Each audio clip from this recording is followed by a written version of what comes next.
हमर जान हो तू ही परान हो तू हमर जान हो तू ही परान हो कहो त काट के हम दे दी करे जाके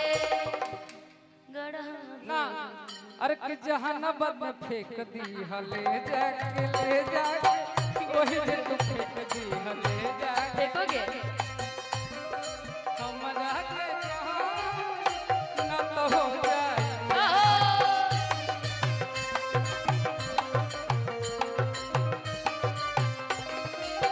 रही रही ओढ़नी तोह के बुलावे खींचे तोहरी ओरिए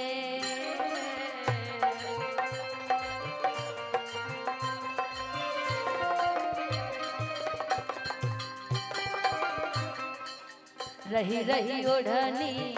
तोह के बुलावे खींचे तोहरी ओरिया खींचे तोहरी ओरिया।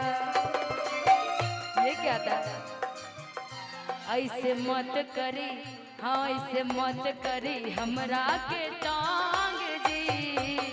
ऐसे मत करी हमरा के टांग जी न तो हो जाए प्यारे बोला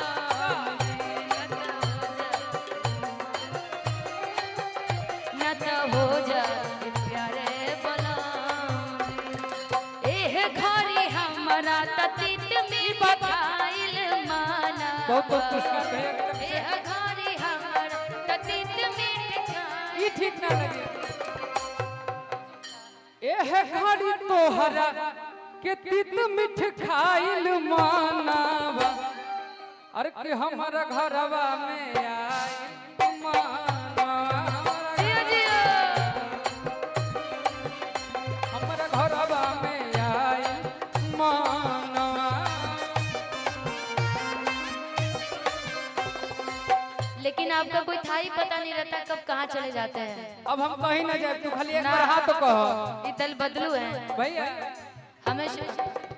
अंकित भैया बचा के रखिए बचा के इतना ही दल बदलू हमेशा बदलते रहते हैं। दोस्त ऐसा थोड़ी होता है दोस्त का मतलब कि हर बेरा मौका पे काम आने वाला। अरे ऐसे हाथ थाम ले तू तो हम कब के तार रहती और बिगड़ो भाई बिगड़ो बिगाड़ के कि तुम तो ठहर परदेसी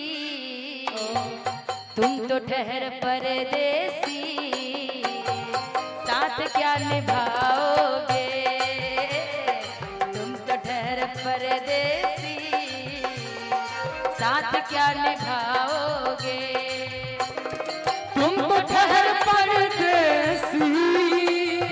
साथ क्या निभाओगे तुम तो ठहर परदेसी साथ क्या निभाओगे सुबह पहली सुबह पहली सुबह पहली